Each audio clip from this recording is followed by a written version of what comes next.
Hi, my name is Andrea of Andrea Gonzalez Motivations. I am here today on this Tuesday where we talk about it, we think about it, we do something about it. I'm here on this Tuesday to greet you with love, to inspire you with hope, to challenge you for change, to impact you for life. On this Tuesday, I have, I would like to talk about speak to truth. Speak to truth. As we talk about it, think about it, and do something about it. Truth is something that I believe all people should be taught. I try to live my life where I speak truth, I tell the truth, I live in truth, even if it hurts me, because sometimes truth can hurt. Sometimes truth can make you feel a certain kind of way about yourself. It can make you feel like, it can make you feel a lot of things. It can make you feel embarrassment. It can make you feel ashamed. But I want to talk about speak to truth. Now, we need to understand a couple of things. That anytime something happens, it's three-sided. It's three sides. There is your truth, because it's your perception of how you feel things went down, what you paid attention to, what you focused on, what you didn't focus on. There is the other person's truth, and those elements belong to them as well. And then in between, there is the truth. So when people tell a story or they recall the events that happened, what's going to happen is there's going to be some familiar things that both parties tell, the first person and the second person. There are going to be some specific events that are going to remain kind of consistent for both of them. But then there becomes a point where one person's part, or it begins to vary. It begins to vary where we have to now do what I call parental investigation. It's not a word, I just came up with it. It's called parental investigation. So when you're dealing with trying to get to the bottom of it, when you're trying to speak to truth, when you're trying to get the truth of the matter out, you have to hear the both persons' perspective of the events. And then you have to do parental investigation and ask some questions, and not just parental investigation, friendly investigation. Maybe it's something that's going on between family members. Maybe you have to be that innocent bystander that's listening to both sides. And then because you're listening to both sides, you're able to begin to navigate and figure out with asking some very specific questions about the area that's in between, that's a little gray, that's a little cloudy, okay?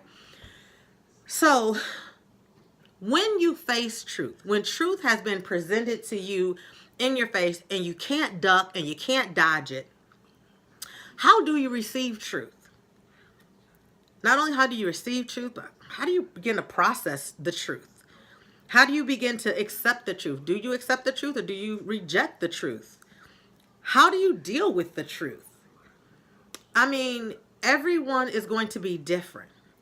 There are some people, when they are faced with the truth, they're in absolute denial. Even when the truth is standing in front of them.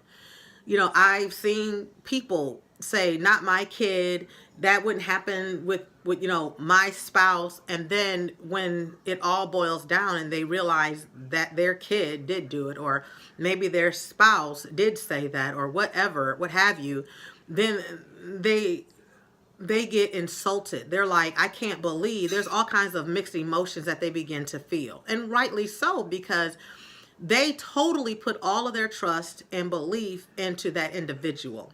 And I'm not saying that people are set out and destined to detour you or to lie to you. But what's common is most of the time when people are put into a corner, when truth comes out, when it's being revealed. And my mother would always say, whatever you do in the dark finds its way to the light. It's not even like someone's looking for it. It comes to the light because it's necessary for it to be known, for it to be exposed. And I kind of raise my children that way. I believe you when you tell me X, Y, and Z. I do some parental investigation. But at the end of the day, I believe that the truth will come out and it will find me because I am open to understanding and hearing the truth. When truth comes out, does it shock you? Does it make you feel like you are not able to mentally handle it, deal with it? Do you feel like you're in a struggle and a battle when it comes out? Does it embarrass you? Because some truths can embarrass you, because you can say, I can't believe my kid would do this. You're embarrassed by it because I didn't raise them to do this. And that might be true, but every person who has a mind, who has the ability to think for themselves and make decisions for themselves at some point, even if it's a small decision, in that decision making process, they have a decision if they're going to do the right thing or they're going to do the wrong thing. So real quick, let me go ahead and finish this. Speak to truth.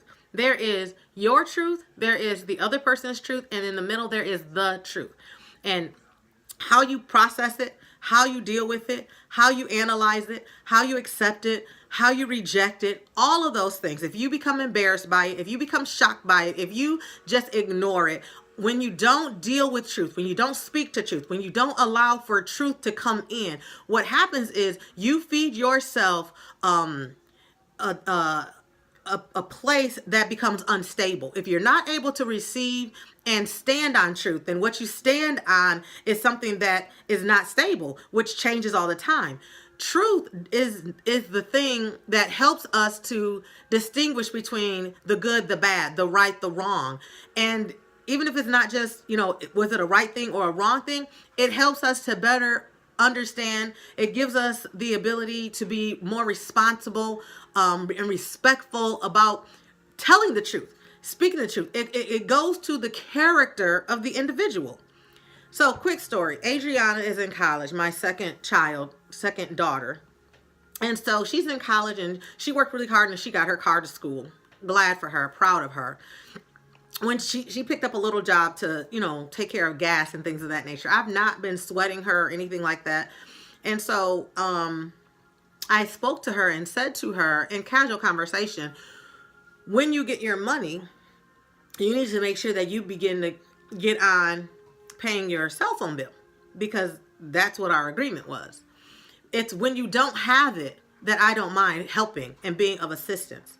But I'm not going to help. I'm not going to assist. I'm not going to give more effort. I'm not going to give more time and energy when you have the ability and you decide for yourself that you're not going to do it. For me, the way I parent, you're telling me that you're not going to spend your time to do and have the things that you want. Therefore, for me, I'm not talking about anyone else. I'm talking about Andrea. I'm speaking to my truth. In my mind, you don't deserve to have those things. If you're not willing to work for them, if you're not willing to sacrifice for them, then you're not willing. You don't deserve them. So Adriana, I was just talking to her and she says, Mom, I had a truth moment that came to me. She's like, and I really thank you, because this truth moment, it had me like on the edge of the pier, like, which way do I go? So I said, I don't know what you're talking about. She says, well, I got my check and it was X amount of dollars. And so when I thought about paying half my car insurance and paying the cell phone bill, it really wasn't going to leave me very much. So I quickly thought to myself, well, I'll just tell my mom I didn't have enough money to pay my cell phone bill. How would I know? I don't see her check. She says, but then she, was going to go along with that. She got to thinking to herself, I haven't paid my mom for a cell phone bill since I've been in school. This is October, getting ready to go into November. I haven't paid August, September, and at this point, we're in October, and my phone's been on. And she hasn't said anything to me. And I just got my job, in the latter part of September. She says, truth came to me. Am I telling the truth to my mother? No. Am I looking and saying that I don't need to tell her the truth because it's going to cause me to not have as much spending money? And she said, yes, that's the truth. She said, the hard truth is that I was going to choose to lie or to hold back information because I was being very selfish in my thought process. She said, but, I was being convicted. I was being convicted because not that necessarily you would have found out how much my check is, but the simple fact is that you're making the sacrifice for me on a regular basis. There is nothing that I've asked you for and needed and you've not come through. So how could I cheat you, come up with a lie to tell you, and why would I do those things? Because none of them are the truth. The truth of the matter is I'm only going to have 50, 60 bucks. But at the end of the day, I have my car, which I wanted. I have a telephone, which I also wanted. And so why would I put more weight on my mother to carry something that I could carry for myself? She says, and if I asked my mother for a couple of dollars, ran short because I get paid every 2 weeks, would my mother not step in to help? But if I lied to my mother, would my mother be willing to help? She said, so I'm telling you that ever since I thought about not being totally truthful with you, not speaking truth to you, it's bothered me. And so I'm deciding to sacrifice to have what I want. So I'm going to not have a lot of extra spending money. But I have to also realize that I'm done paying my bills for the month. So my next check that I get, I owe no one. She says, so I just want you to know that I appreciate you teaching us to tell the truth, to stand on the truth, to be people of character and integrity, to do what we're supposed to do when we're supposed to do it. And so my conversation for you today, as you talk about it, think about it, and do something about it on this terrific Tuesday, I want to know, do you speak to truth? Do you stand on the truth? When you're presented with the truth, how do you respond? I want to know, can you tell me, can you share with me what truth means to you?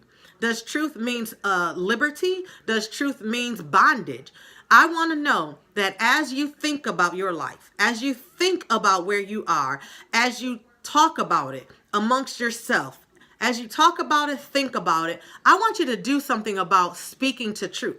I want to challenge you to speak more to truth so that you can become the best you could ever be. When you lie to yourself, my mother would say this. She says, you can lie to some of the people some of the time. You can lie to other people almost all the time, but you never can lie to yourself any other time. Why? Because in the back of your mind, regardless of what you're saying, the truth is always in the back of your mind, and you will be haunted by what's in the back of your mind because you know and you hold the truth. So I speak to you today. Think about it. Do you speak to truth? Do you stand for truth? What's your truth? What is their truth? And what is the truth? And so I want to practice what I'm preaching. I am speaking to truth today. I hope that I've blessed you. I hope that I've helped you. I hope that I've elevated your understanding and your thinking. Speak to truth today. Have an awesome and terrific Tuesday.